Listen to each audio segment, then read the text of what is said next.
સુરતમાં છેલ્લા ઘણા સમયથી જર્જરિત મકાનને લઈ હોબાળો મચી ગયો હતો।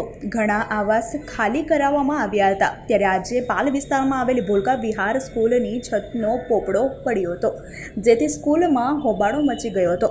છતમાંથી પોપડો પડી જતા વિદ્યાર્થીનીને ઈજા પહોંચી હતી।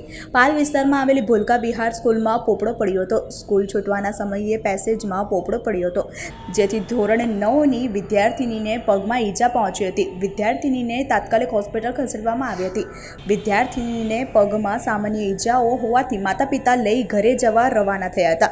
ભોલકા વિહાર સ્કૂલમાં પેસેજમાં પોપડો એટલો મોટો હતો કે સળિયા દેખાવા લાગ્યા હતા, જેથી તાત્કાલિક સ્કૂલ મેનેજમેન્ટ દ્વારા વિદ્યાર્થીનીને ઈજાગ્રસ્ત હોવાથી તેના માતા પિતાને બોલાવી લેવામાં આવ્યા હતા। ત્યારબાદ વિદ્યાર્થીનીને તેના પરિવાર સાથે ઘરે મોકલવામાં આવી હતી।